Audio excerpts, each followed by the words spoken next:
mwahisemo gukurikira TV ndetse na Radio 1. Muri uyu mwanya turi kumwe n'abatumirwa bagiye kutuganira ku bintu by'ingenzi babikenewe mu buzima. Tugiye kuganira ku migirire idaheza abafite ubumuga, kuko hari igihe cyagiye kigaragara ko hari ibyiciro bibahezwamo, hari ibice bahezwamo, hari imirimo bahezwamo, ari no mu mvugo zacu usanga turashaka kubaheza kandi nabo ari abantu atari ko bahisemo ko babaho, ariko ari uko byagenze kandi hari n'ibindi babashoboye. Ubwo rero kugira ngo tuze kubasha kwinjira neza kuri iyo ngingo tunayiganireho, turi kumwe n'abatumirwa baturutse muri Nidor. Bari ku banga bw'ibyuma baradufasha tubabone abatumirwa turi kumwe nabo, batwibwire, badusuhuze, hanyuma twinjiranemo neza, tugenda nyine tuganira byinshi cyane. Duhereye iburyo bwanjye, ubwo wowe uri kuri televiziyo araba ari ibumoso bwawe, hari umugabo uhicaye hano, tuguhaye ikaze. Murakoze cyane kuduha ikaze muri studio za TV1. Ngewe nitwa Nsengiyumva Jean Damascene, ni umunyamabanga nshingwabikorwa w'ihuriro ry'imiryango y'abantu bafite ubumuga mu Rwanda, mu magambo ahinnye y'Icyongereza Nidor. Nidor kuko iyo si n'ubwa mbere abantu bayumvise, hano irazwi, iramenyerewe ngo Nidor yagiye idufasha mu biganiro bitandukanye, kandi ntekereza ko byagize akamaro cyane rwose. Kuko hari ibintu abantu bari bafite by'imyumvire ku bafite ubumuga runaka, ariko bigenda bihinduka. Byarakuritse kandi natwe dushimira ubwo bufasha mwaduhaye nka Radio 1 TV1, mwaradufashe rwose bikomeye, kandi kuko hari ibintu byagiye bihinduka. Murakoze cyane. Rero mu kanya turabifashisha, hari byinshi turi buganireho. Turi kumwe na Madame Brigitte, ibyo nibyo zina mbashe kuvuga, indindi muraryivugira n'icyo mushinzwe. Okay. Nitwa Murekatete Brigitte, mpagarariye umushinga ugamije guteza imbere imigirire idaheza abafite ubumuga mu Rwanda, ukorera muri Nidor. Okay. Iyo ni projet mbese ihari imaze n'igihe ikora. Yego. Kuko amakuru mfite murabimaze imyaka irenga 2. Hafi 2. Yego. Ndibwira ko namwe hari byinshi muhura nabyo mu buzima busanzwe, mu buzima tuba mu bwacu bwa buri munsi, ku buryo namwe hari byinshi tuza kuganira. Yego. Murakoze cyane rero. Hanyuma rero ikintu tuza guhera ko twavuze Nidor, wenda tubwiye muri make Nidor ngo ni ihuriro ry'iki byose. Ubundi Nidor ni iki, igamije iki? Nidor ubundi nkuko nabivuze ni ihuriro ry'imiryango y'abantu bafite ubumuga mu Rwanda. Kugeza uyu munsi igizwe n'imiryango 13 mu byiciro bitandukanye, ariko harimo n'imiryango ikora ubuvugizi bishingiye ku murongo wihaye. Badashaka kuvuga urugero nk'ihuriro nk'abakinnyi bakora siporo y'abafite ubumuga, urungano kuri ubuvugizi binyuze muri siporo. Intego yabo rero ni uko imiryango ishyira hamwe imbaraga z'ibitekerezo, z'ibikorwa, kugira ngo bwa burenganzira bw'umuntu ufite ubumuga bwitabweho, bwubahirizwe na buri wese. Muri make nicyo ngicyo. Ikora mu Rwanda hose? Nidor iri mu gihugu cyose, ikora, ifite n'ibikorwa bitandukanye mu turere dutandukanye, ikora nyine hagamijwe ko umuntu ufite ubumuga adahezwa mu nzego zose, mu byiciro bitandukanye, mu mirimo itandukanye, muri rusange mu buzima bwose bw'igihugu. Ariko ubundi guhezwa se, wenda hari ufite umushinga mu biganza bye araza kutubwira, ariko mwe nka Nidor se, wenda mbere ko umushinga unabaho hari icyo mwategeza ku ijambo guhezwa? Ubundi babaheza bati, barabakubita bakabirukana ati mutagera muri rubanda, babakingira n'ahantu, babaheza bati? Bakaze cyane ngire, guhezwa ni ijambo rikomeye cyane. Ihezwa rya mbere riremereye riri mu myumvire ya muntu, riri mu myumvire y'Abanyarwanda n'uburyo wa muntu ufite ubumuga afatwa. Ihezwa rya kabiri ritsindagira rya bindi ni ibijyanye n'amategeko n'amabwiriza, nayo adatanga umurongo ufatika uburyo wa muntu ufite ubumuga yitabwaho, agira n'uruhare mu iterambere. Muri make niyo ngaho nashingira kuvuga ihezwa.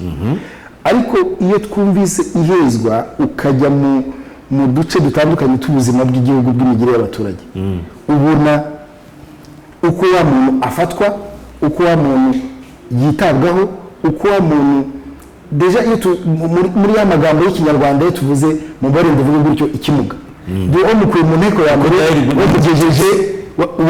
wamugejeje mu nteko ya karindwi, abatakira umuntu aba yabaye ikintu. Ihezwa ryatangiye nk'uko uko bihagaze muri Bibiliya biri ikimuga. Bibiliya kandi ijambo tugendera, Bibiliya ni ijambo tugendera, ariko ntabwo twakomeza gukora za mvugo zituma wa muntu ataba umuntu, ya myitwarire ituma wa muntu ataba umuntu, ukamutesha agaciro kugeza abikira.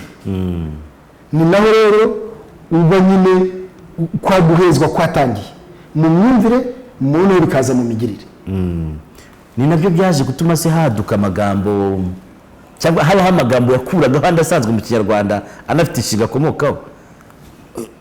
Nigeze gukora ikiganiro mvuga umusazi ariko message zaraje nkura tukabana. Nigeze kubona umuvugabutumwa bati ibimuga mwese muri hano mushyira hasi imbago, abantu baramwataka bati ibiki.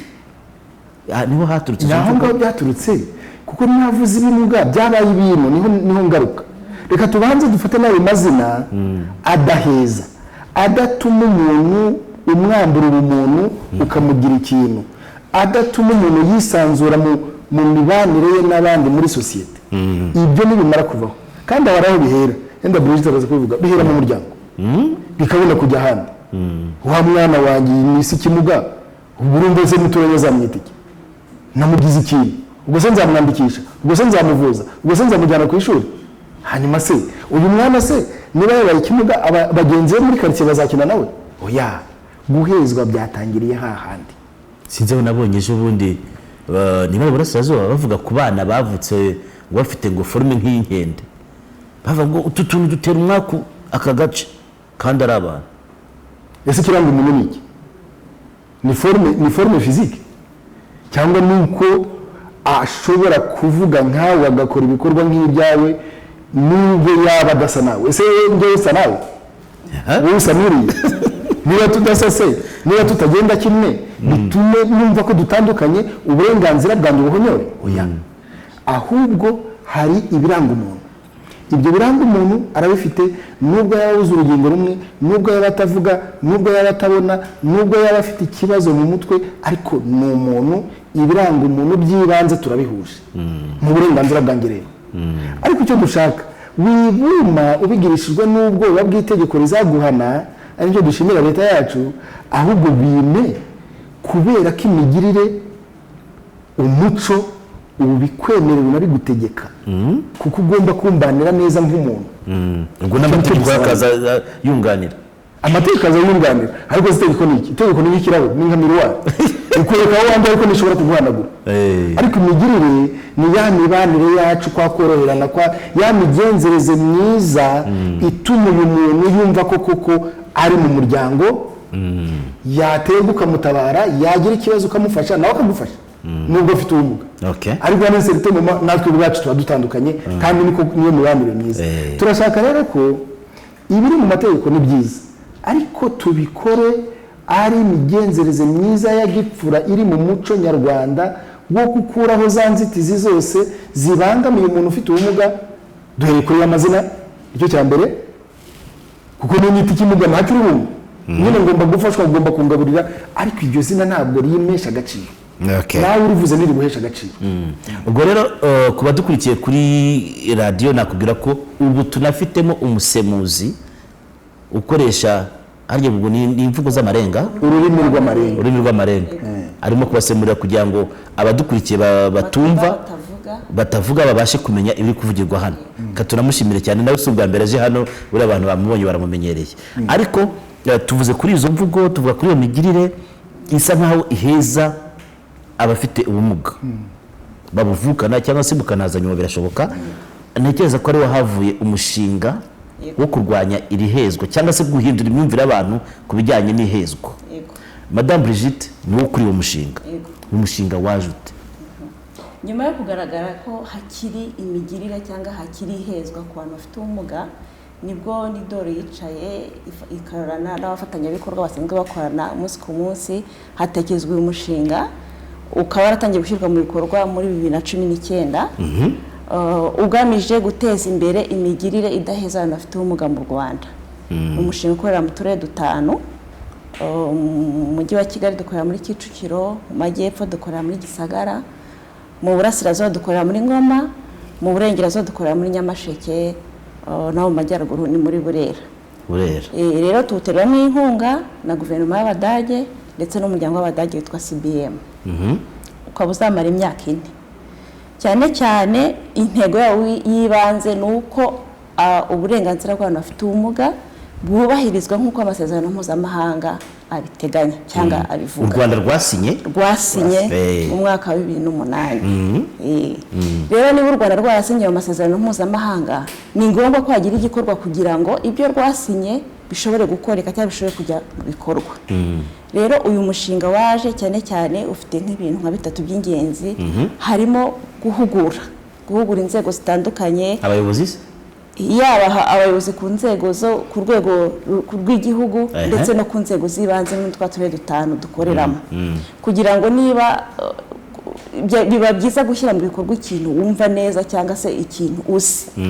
Urumva rero tuhugura abantu kuri aya masezerano mpuzamahanga u Rwanda rwasinye, avuga muri make agizwe n'ingingo zigera kuri 50, ariko zigera kuri 30 nizo zivuga nyirizina uburenganzira bw'abantu bafite ubumuga. Rero kujya kubahiriza ibintu ni ngombwa ko uba ubizi neza kandi bisobanukiwe. Uretse guhugura, dukora n'inama z'ubuvugizi. Muzikora he? Tuzikora n'inzego zitandukanye za ministeri, parliamenti, no kuzihwitura kugira ngo tubagaragarize niba hari ikintu kiba kitagenda cyangwa se niba hari ikintu cyashyizweho ko kikaba kitubahirizwa, tukabagaragaza tuti ibi bintu byashyizweho ariko muri implementation cyangwa se mu bikorwa ntibikorwa neza, cyangwa se mukabutsa ati amategeko ararabanditse n'amasezerano twasinye birimo birabitse, ariko kugeza ubu yenda hari ibitaragenda neza cyangwa se hari ikigenda buhoro. Tukongera tukiga, tukicara tukareba se twakora iki, dushyira imbaraga hehe, tugire duti. Hanyuma turajya tuganira, ndabyumvise abayobozi murabegera mugakorana izo nama z'ubuvugizi, ubwo no kubafwitura birumvikana, hanyuma mukanabahugura kuko muturuka hejuru mukajya kuyoboza inzego zibanze, ariko sinumvisemo aho mwamuhugura ingo n'imiryango. Naringiye kuhagera muri twa turere dutanu, uretse ubuyobozi dukorana nabo ndetse n'abatanga serivisi nabo, kuko urumva n'abantu bakorana n'abaturage umunsi ku munsi, bashobora no guhura nabo bafite ubumuga. Yego, amabanke, mbese ibintu kwa muganga, amashuri, abo bose duhura nabo, ndetse duhura n'abafite ubumuga ubwabo nabo tukabahugura tuti se hari uburenganzira ubu n'ubu ubuharanire, kuko nawe hari igihe usanga nawe atazi yuko ari uburenganzira bwe, kugira ngo ashobore kuba yajya avuga ati ubu ni uburenganzira bwanjye ni mu buntu. Ariko nanone duhugura na za nzego zihura n'abaturage umunsi ku munsi, hari abavuga rikumvikana, hari abajyanama b'ubuzima, mbese ba bantu abayobozi b'inzego z'ibanze bahurana nabo umunsi ku munsi, kugira ngo nabo ayo mategeko cyangwa se ubwo burenganzira bumenye, bashobore gufasha abandi bafite ubumuga kugira ngo bube bwakubahirizwa cyangwa bwashyirwa mu bikorwa. Hanyuma n'umushinga ibya byose mu kubishyira mu bikorwa muganira n'abantu. Yego, ko bijya bivugwa ko n'abafite ubumuga bajya biheza. Nibyo, hari aho bikigaragara. Niyo mpamvu muri izo nama cyangwa se muri ya mahugurwa cyangwa ubwo buvugizi dukora nabo duhura nabo, twavuga tuti niba uvukanye ubumuga cyangwa se ugize ubumuga nyuma yaho, ntabwo bivuze ko ubuzima burangiye, ntabwo bivuze yuko udashoboye cyangwa se utagomba kugira icyo ukora, kuko uba ugomba no kwiteza imbere. Hari n'indi mishinga tugira ibakangurira kwiteza imbere cyangwa se kuba bakwishyiramo kugira ngo bagire icyo bakora. Rero turabakangurira, twavuga ati ni uburenganzira bwawe bwo kubona amakuru, ni uburenganzira bwawe bwo kwiga ukaba wabona akazi, cyangwa se niba ugize ikibazo ugomba kuvuzwa cyangwa se ukabona insimburangingo cyangwa se inyunganirangingo, tumugaragariza ubwa burenganzira bwose kuva kuri rimwe kugera kuri kangahe. None se mu Rwanda rw'ubu turimo, wenda aratwunganira umunyamabanga mukuru, mu Rwanda rw'ubu se hari ihezwa rihari? Uvuze ndakunyunganira ngingo se umuryango we niba udafite amafaranga nkawuvuye base? Reka mwunganire. Mukanya rumubajije ngo hari abantu bafite ubumuga biheza, bihera kuri nde kugira ngo njyewe niheze? Ni imbarutso ninde? Bishobora kuba wowe, kuko ushobora ugasabana nta kaboko ufite, waraba gafite ubumuga ariko mana yawe. Ariko imbarutso ya mbere ni umuryango wanjye, nibyo shingiro by'uko njyewe niheza, banyumvishije ko ntameze nk'abandi. Ni sosiyete ndimo itama k'agaciro nk'umuntu udafite akaboko, nanjye namara kubibona wenda n'ubumenyi bwanjye aho bugarukira, nkumva ko nanjye ngomba kujya ku ruhande, kuko ndabona ko hari ibyo ntujuje. Rero kugira ngo ya myumvire yanjye ufite ubumuga ihinduke, ni wowe umuryango wanjye ni wowe sosiyete ntuyemo ubanza guhinduka byenshi uko yabivuze nanjye nkamenya uburenganzira bwanjye ngabuharanira ariko igihe nzabuharanira ba bandi reka mvuge bandusha imbaraga cyangwa bashinzwe batabyumvise batabishaka ntakizakorera ariko nimurase ku ntego mumbwira amahezwa bakorerwa na yayo urakoze cyane aho ndashaka nihe urakoze cyane icya mbere reka duhere ku muntu ufite ubumuga wabuvukanye ubuhe ibyagaragaye ubumuga ubwo aribwo bwose ubumuga bwo kutumva kutavuga ubumuga bw'ingingo ubumuga bw'uruhu uyu muntu cya mbere umuryango akenshi byagaragaye ufite pfunwe ryo kumugaragaza iyo rero wa muntu bamuhejeje inyuma mu gikari hano nyuma y'intebe Angeli yakwinjira yadusuye ati Brigitte bugiye hirya wowe bugiye hirya barashyize umukozi wo kumufatirayo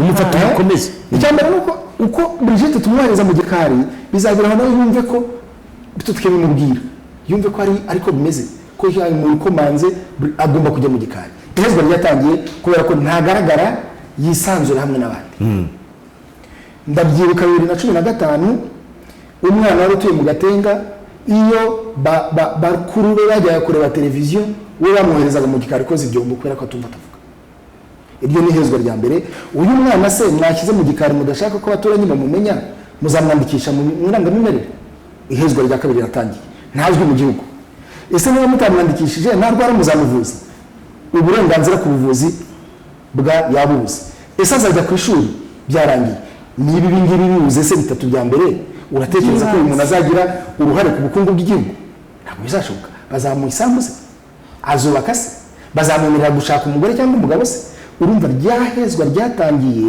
akivuka none icya kabiri umuntu yagize ubumuga amaze kuba mukuru ndaguha n'urugero ni ubuvugizi bwakozwe n'ishyirahamwe n'umunyarwanda bw'abatabona bwasemye imbaraga umudamu w'urubavu yagize ubumuga bwo kutabona yari mu kazi mu karere mu murenge baramurukana none bari kumurekeramo kugira ubumuga ntabwo utakaje ubushobozi none akareka tu precise tuvuge niba yarakorera kuri reception niyumva ntavuga ntabona uramurekeye kuri reception naho ngo dushaka kugira rero inzitizi rero zatuma adashobora gukora bya bindi nk'uko yari asanzwe abikora kubera ko yagize ubumuga mu kazi zivanwaho zite n'ubuyobozi n'umuryango kugira ngo wa muntu akomeze akazi kuko byagaragaye ko kugira ubumuga no kudashobora ntabihuriye sibyo ariko uwo mudamu mubwira yagiye Masaka yiga Braille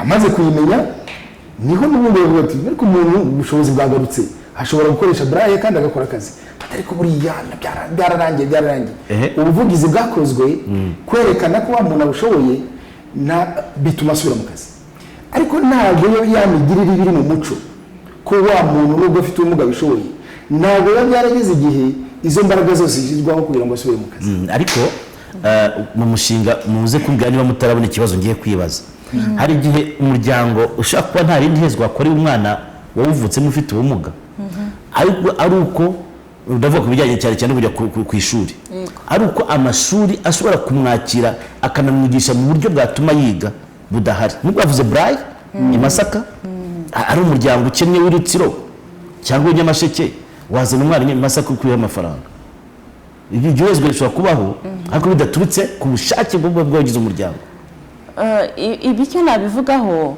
umwana ufite ubumuga navuga ko ashobora kwiga mu buryo bubiri hari igihe ashobora kuba adafite ubumuga bukabije ku buryo yakwigana n'abandi mu ishuri tujya tubona mu ishuri kandi bakaba mu bambere ariko hari igihe biba afite ubumuga bukomeye ku buryo bisaba amashuri y'umwihariko hari aho agiye aba mu turere dutandukanye icyo gihe rero niba umubyeyi yenda ashobora kuba adafite ubushobozi ashobora kwegera umuryango niba twumva ko yamigirire twe tuyifite cyangwa se byahindutse umuco muri twebwe nk'umuryango dushobora guterana tukavuga tuti uyu mwana yenda agomba kujya kwiga i Huye mu kigo cy'abatumva batavuga sibyo twaba twateranya nk'umuryango tukamufasha niba se yenda bidakunze n'inzego dufite z'ibanze nazo zifite ukuntu zatwunganira umubyeyi ntiyumve yuko umwana we agomba kuguma mu rugo gusa akaba agomba n'ikintu Brigitte tukira aho ngaho turi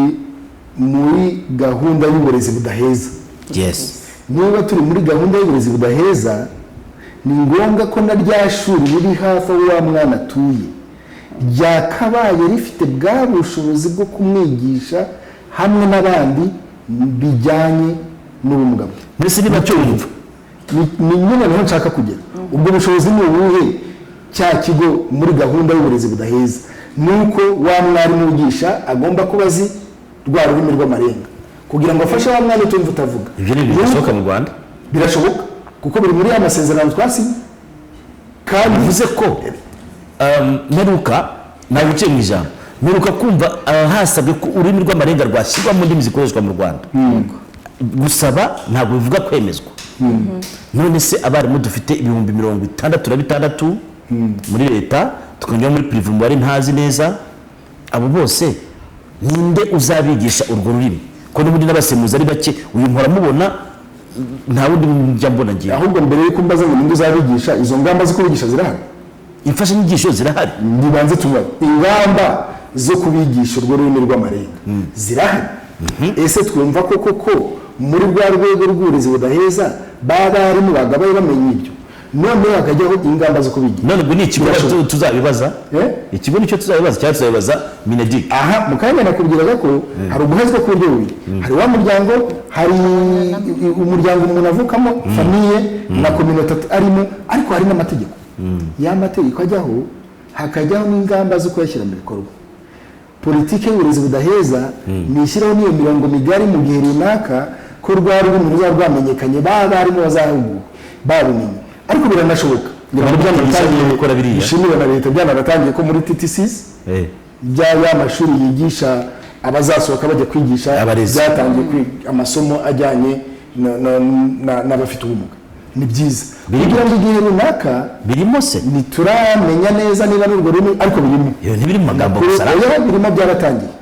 Amasomo yajyanye na inclusion yaratangiye. Ubwo dutekereza ko ejo bundi mu bushobozi bw'igihugu ururimi rw'amarenga bizagenda biza.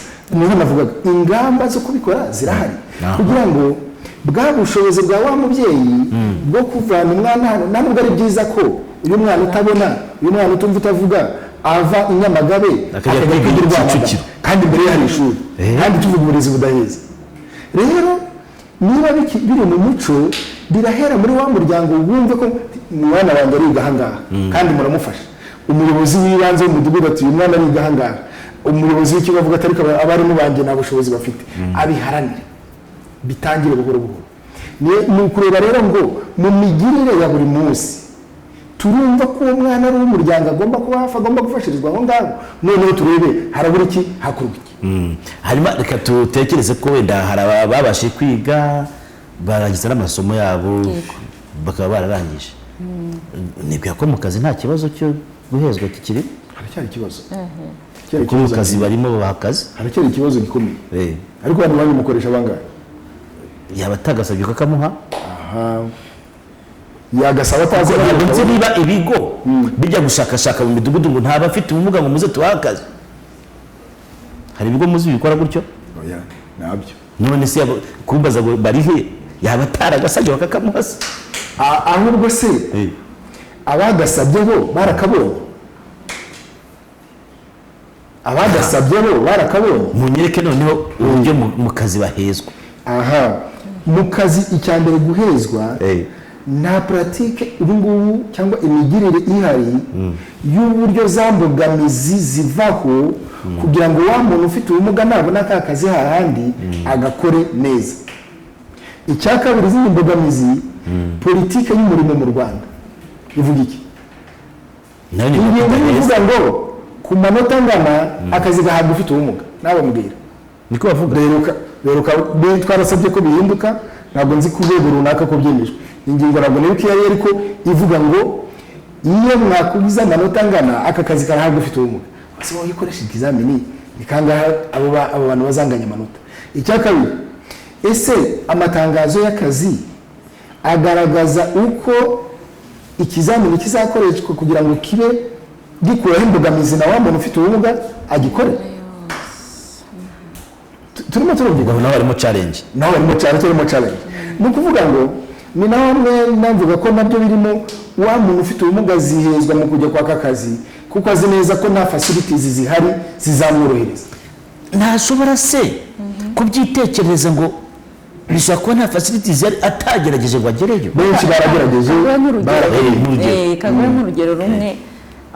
Hari abantu bagiye gusaba akazi arapurayinga nyine bisanzwe, noneho igereye umunsi w'ikizamini.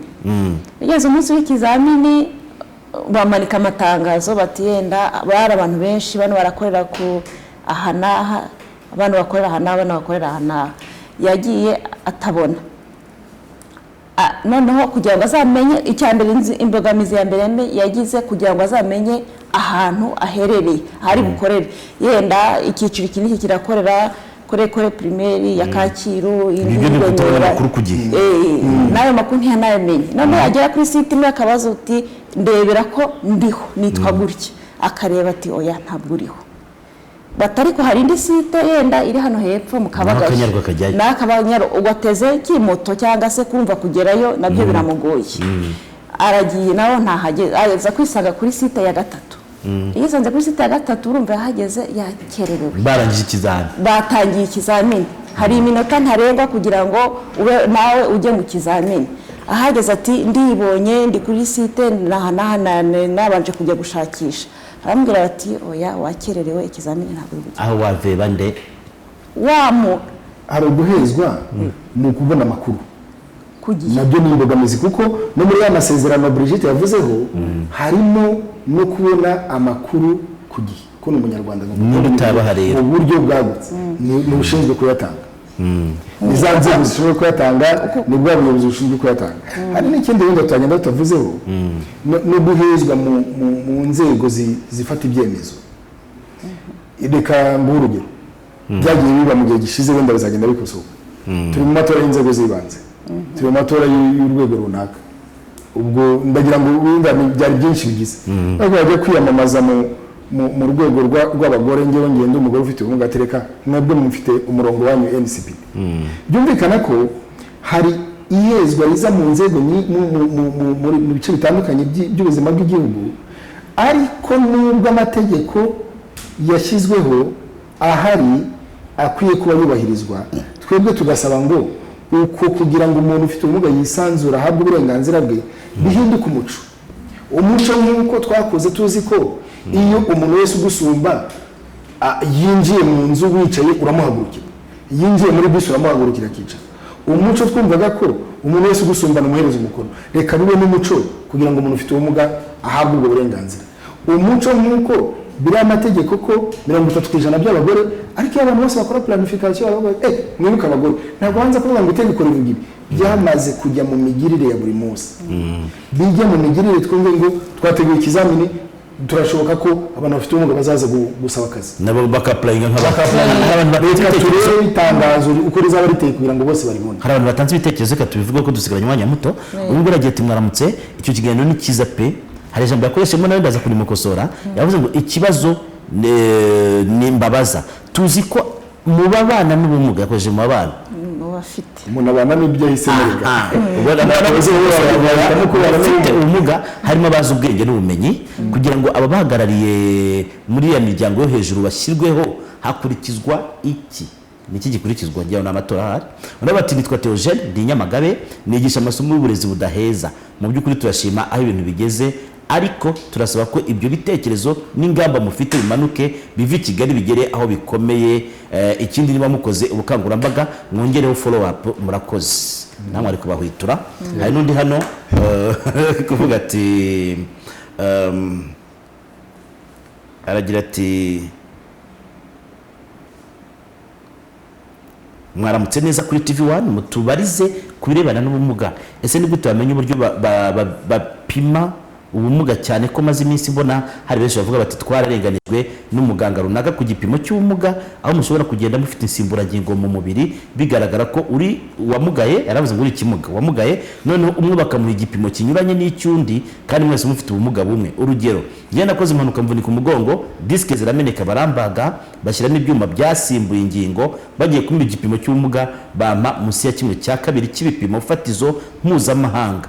mwambaza niba mu Rwanda batagendera ku bipimo mpuzamahanga mwakora comment kuri icyo kintu. Urakoze cyane ku bijyanye no gupima iby'ubumuga byo hari natwe nka Nidoro twabigizeho ikibazo ko mu buryo bya bikwiye kuba bikorwa bikwiye gukora biri ndabibenda mu cyongereza ni social model cyangwa se model social aho kuba mu buryo bw'ubuganga ukareba n'ubundi buzima wa muntu ufite ubumuga bayo kugira ngo ubone kumushyira mu cyiciro runaka. Ibyo rero birimo birakosorwa ngira ngo n'inama y'abana bafite ubumuga irimo irakora icyo bise disability management information system izongera gukusanya amakuru yose kugira ngo umuntu ahabwe icyiciro cy'ubumuga bigendeye atari mu by'umuganga yemeje ariko n'ibindi uburyo abayeho kuko imbogamizi nahura nazo mfite akazi ntabwo ari z'umuntu uri Nyamagabe turi ku rwego rumwe dufite ubumuga bumwe cyangwa se murusha ubumuga yaba afite kugira ngo ibyo bizakosorwa kandi n'ama y'igihugu irimo irabitekerezaho mu buryo bwiza. Buri wese agiye gufata umunota umwe hanyuma dusoze. Brigitte, muri uyu mushinga wanyu mutekereza ko hari igihe kizagera imigirire iheza abafite ubumuga ikaranduka burundu? Nicyo twifuza, ni nacyo duharanira, ni nacyo tubereyeho. Izo nama z'ubuvugizi, ibyo biganiro duhora dukora, ni ukwifuza yuko buri muntu mu mitekerereze cyangwa se mu bikorwa bye bya buri munsi yumva ko umuntu ufite ubumuga ni umuntu nk'abandi kandi arashoboye, hakabaho ahubwo guharanira gukuraho inzitizi cyangwa se kumworohereza mu buzima bwe bwa buri munsi kugira ngo nawe ashobore gukora ibyo agomba gukora. Hanyuma umunyamabanga nshingwabikorwa wa Nidoro, ni iki musaba umuntu wese ukurikiye iki kiganiro kugira ngo iyi migirire idaheza ibe yashyirwa mu bikorwa, imigirire iheza icike? Turasaba ko umuntu wese udukurikiye abanze amenye ko umuntu ufite ubumuga ari umuntu nk'abandi. Icyo ni kimwe, afite uburenganzira bwa muntu bungana natwe twese.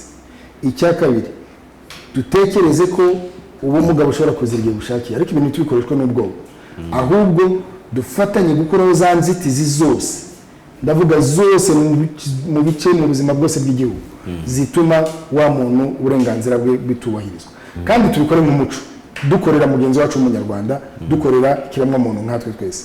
Ibyo mu gihe gito tuzabigeraho. Murakoze cyane, ni byinshi byaganirwaho ariko umwanya ni ukubwo kubigennye. Reka dushimire umusemuzi, dushimire Madame Brigitte kuri uyu mushinga wafasha abantu kugira imigirire idaheza abafite ubumuga. Dushimire umunyamabanga nshingwabikorwa wa Nidoro, hanyuma nanjye ndi Angeli Mutabaruka. Mwese abadukurikiye reka mbashimire cyane, ikiganiro cyo nakagaruka.